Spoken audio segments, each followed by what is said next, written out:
Live from downtown Detroit, Local 4 News at 11 starts now. New body cam video captures the moment a Macomb County Sheriff's deputy allegedly slapped a juvenile. 2 deputies are facing criminal charges in connection to this incident. Thanks for being with us. I'm Kimberly Gill. I'm Devin Skillian. The incident happened last month in front of a home in New Haven. Jacqueline Francis live tonight with a breakdown of what we see in the video. Jacqueline. That video gives us an up-close look at the moments leading up to the slap, including when the deputy asks, "You want me to slap you in the face?" It's the quick slap to the face that's getting a lot of attention. I am pleading with my supervisor to get this kid locked up, so... It all started when Macomb County Sheriff's deputies were sent to a home in New Haven last month, needing to take a 14-year-old into custody. Is it at all?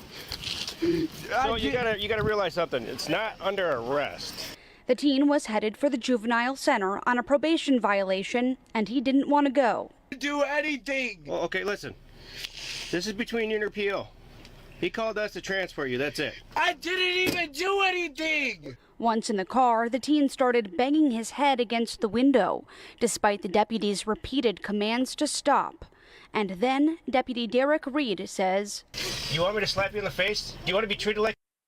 The teen continues to provoke the deputy. Take the handcuffs off and we'll fight like a man. Oh my God, you're threatening me. Oh, I'm scared.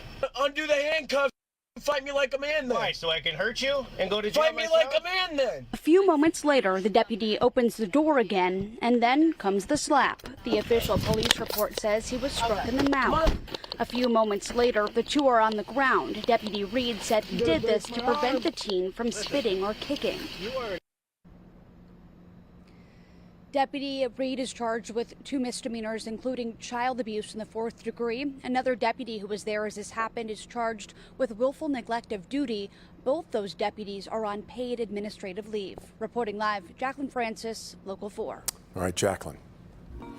Now, to the latest in the strike. The countdown is on for more UAW targeted strikes across the country. Union President Shawn Fain has set a noon deadline tomorrow to announce more strikes if serious progress isn't made. Mara McDonald is live in Wayne tonight. Mara, progress seems to be elusive at this hour. Kimberly, it sure does. I think it would take some pretty hefty divine intervention at this point to prevent more targeted strikes from being announced. So here's what we expect to happen tomorrow morning. 10 a.m., Shawn Fain addresses his membership. We expect him to release those new targeted strike plans at that point, and then that would eventually go into effect at noon.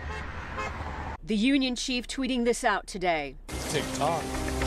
Tick-tock. Tick-tock. It's not that there hasn't been bargaining, it just hasn't gone anywhere toward consensus. This out here is about the money. It's all about the money. If the executive's going to be making money like this, why we can't make money like this? Over the last 2 days, GM has been doubling down on its last offer, which was given prior to the strike deadline, sending this out tonight detailing what its offer means for workers. Ford says it's looking for a win-win solution. Stellantis has given the UAW a new offer, but at a practice picket at the company's Auburn Hills headquarters yesterday, CTC is not for sale. word on the picket line was it wasn't nearly what the UAW is demanding. Already, the targeted strikes have resulted in layoffs at several other plants, which means more workers will be paid out of UAW's strike fund. That's $500 a week per worker. Fain has set high expectations here of a 32-hour work week, a wage hike of 40%, and an end to tears. Demands all the automakers say aren't based in reality. My feet planted to the ground, so what we want is what we need. That's why we out here picking everything.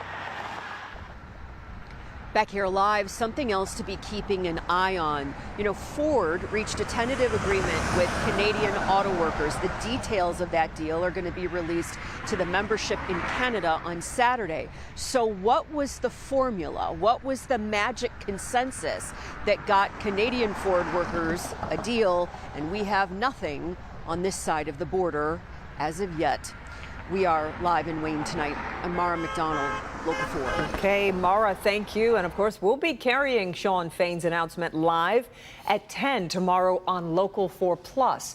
Christy McDonald will be anchoring our special coverage and have reaction to what comes of it. Again, that's tomorrow morning at 10 a.m. on Local 4 Plus. New at 11, 2 men are in custody. A third, though, still on the run after a crime spree in Ann Arbor. Police responded to an armed robbery near South Main and Washington Streets about 2:15 this morning.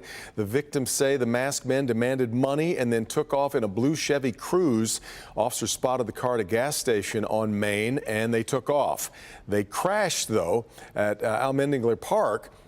2 men were taken into custody. A third, as I said, still on the loose. Police recovered a rifle from that vehicle. Police believe the group was also involved in an attempted home invasion around 2 a.m. Anyone with any information on the case is urged to call police. An update to a story we brought you at 11 yesterday. Investigators have ruled out drag racing as a cause of a deadly crash at the Macomb County Circuit Court building in Mount Clemens. Security footage shows the vehicle going very fast before it hit the building and burst into flames. The crash happened around 7:30 on Gratiot Avenue. The driver was killed.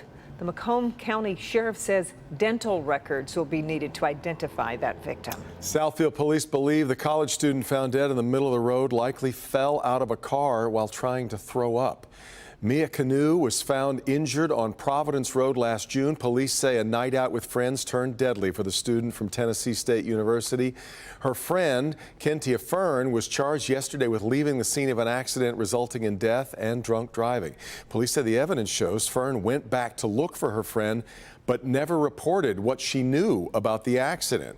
Family and friends are heartbroken over Mia's death. They also feel for her friend, who's now facing charges.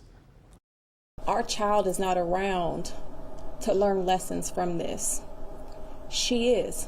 She still has her life. And so we pray for her. We know that God will draw near to her and her family as they recover from this decision that she made that resulted or contributed to the death of our child. Fern faces up to 5 years in prison on the leaving of the scene charge. That's a felony. The drunk driving charge is a misdemeanor. She'll be back in court later this month. Eastern Michigan University will use artificial intelligence to protect students and staff from gun violence on campus. The university has selected an AI-based gun detection system created by a Philadelphia software company. Software officials say the system analyzes video to detect guns. Once a gun is detected, the images are sent to an operations center staffed by law enforcement. If there's a threat, alerts will be sent to campus security and police within 3 to 5 seconds after detection. The technology is the first system adopted by a higher education institution in the state of Michigan. The owner of that partially collapsed building in Eastern Market has filed an appeal with the city to prevent an emergency demolition. After the collapse, the city ordered the building be demolished due to an imminent threat to the public. However, Detroit's Buildings Department said the owner, Scott Turnbull, submitted a request yesterday through the Department of Administrative Hearings to place the historic building's demo on hold. A hearing date has not yet been set.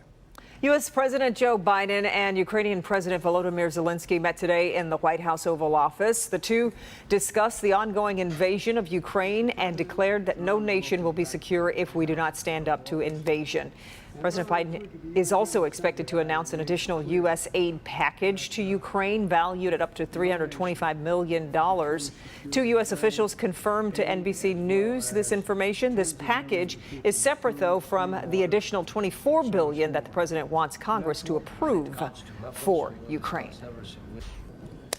Well, we're running out of summer here. It's going to depart us early in the morning on Saturday. That's right. At least on the calendar. That's right, on the calendar. Is right. Let's check in with Kim. But it's still going to feel like summer this weekend with temperatures still in the 70s. Tonight we've dropped down into the 60s after many cities this afternoon saw 80 degrees, including Pontiac, Port Huron, Howell. Officially at Metro Airport, though, only 79. So that's what'll go down in the record books. Right now it's 65 at Metro, 69 at City Airport. It hit 82 downtown Detroit today. Tomorrow morning, we've got some clouds overnight tonight, so we're not going to drop too low. A little milder at the bus stop at 7 a.m. Pleasant, 61 degrees. And then in the afternoon, another day with temperatures above normal with some sunshine. It's going to be a really nice weekend ahead.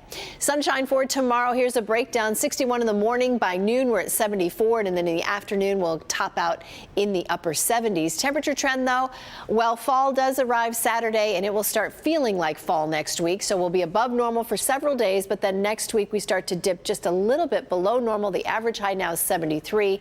By next week, we're back down into the 60s. We need to talk about our next chance for rain because we have to look really far out to find it. And we'll talk about that in a few minutes.